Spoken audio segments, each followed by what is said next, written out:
And welcome to the Aaron Katzman Show. I'm host Aaron Katzman. We speak to your life, your money, and your investments.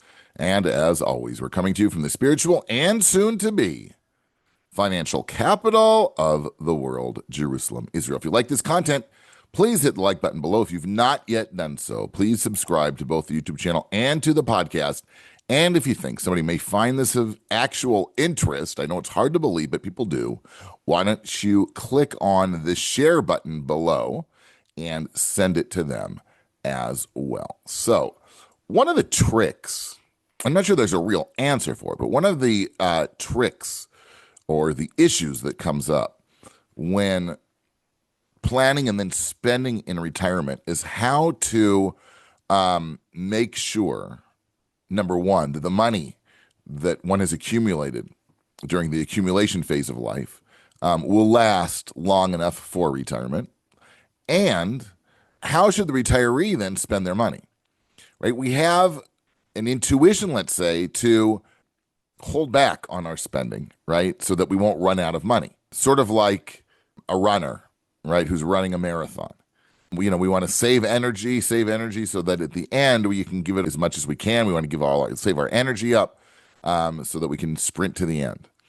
There was an interesting article I came about from Fritz Gilbert from the Retirement Manifesto. It's called "Retirement is a Sprint, Not a Marathon."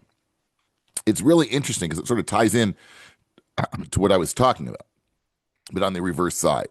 We all heard the line, retirement is a marathon, not a sprint. It sounds reasonable on the surface. You've got 20, 30 years ahead of you. Take it slow, pace yourself. You've got all the time in the world, but after 7 years of living this retirement life, I've realized something important, he says. We're better off living retirement as a sprint. He says, I ran a marathon during my running years, and I know what a marathon entails. Start slow, pace yourself, save it for the end. As I reflect on the past 7 years, I've realized that's exactly the wrong way to live our lives in retirement. The reality is that the best years of retirement are front-loaded. Pace yourself in the early years and you risk missing your most vibrant window of life. These are the glory days, after all, and they will pass you by. Today, a reminder to stop holding back. Stop waiting until tomorrow. Get out there and live life to the fullest. He continues, they don't call them the go-go years of nothing. As I mentioned in the Glory Days post, the average age at which our healthcare declines is 63.9 years. The reality is that your health and energy typically peak in your 60s, and you will inevitably face a decline. And he goes on and on, sort of speaking about that. And that's really interesting. I recently had a client who went to Australia and New Zealand, and I believe maybe even Hawaii. And he got back, and I asked him, how was it? And he said, you know what, we were tired. We're glad we did it, but we were really, really tired. It's not as easy as if we'd done it in our 50s or 60s. I believe they're in their 70s.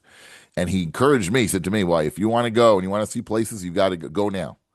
Go now while you have lots of energy and you have strength, because it's hard when you get older living out of a suitcase and then having to schlep the suitcases everywhere, and the travel gets tiring. It was hard. It was hard for them. So that's really the question. The question is, how do you arrange your finances that once you retire, you can sort of hit the ground running, right? You can, while you're still quote unquote young, you can take advantage and do the things that you really, really want to do. On the other hand, you still have to be aware that, you're going to live a long life and you need the money to be there for you at the end. It's quite the dilemma. It's one thing if you're, $10-20 million in your account, right?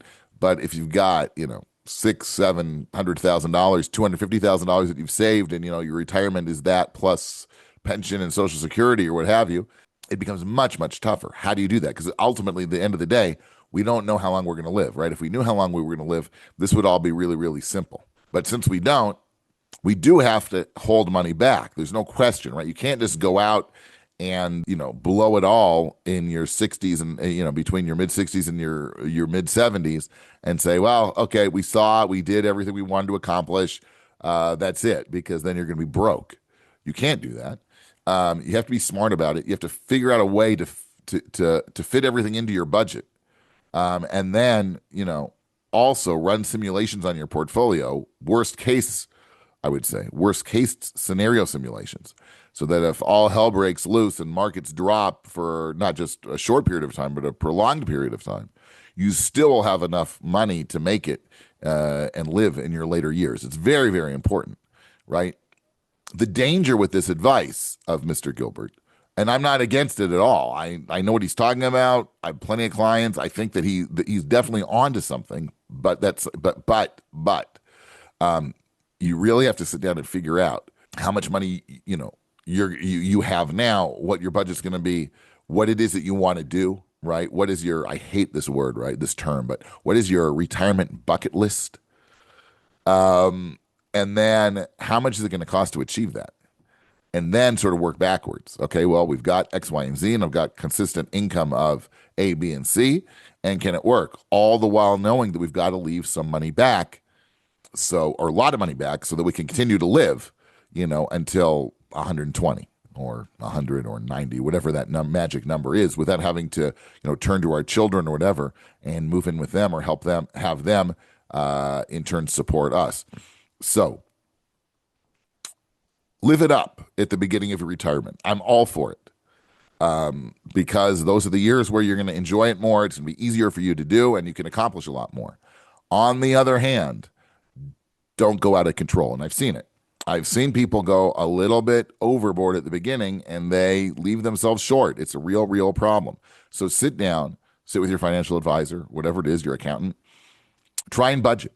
Budget the more expensive years, the earlier years of retirement, and try to get an estimation. Like I said, worst case scenario on the later years of retirement, healthcare costs or, assisted living, whatever it's going to be, and make sure that you still have enough money to be able to eat, right, and pay the bills once you get past sort of stage one of retirement, which is into your mid to late 70s, so that, your 80s and your 90s, you can live with a nice standard of living and, pay for whatever it is that you need to pay for. Hopefully your health will hold out and you'll be great.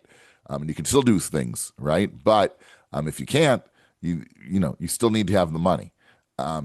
So it's really important, right? This retirement planning thing is not so simple, but this is really, really an important article because it helps give us direction in how one should approach their retirement and how they should approach their retirement spending, right? You're going to spend more at the beginning, at least on things that you want to do.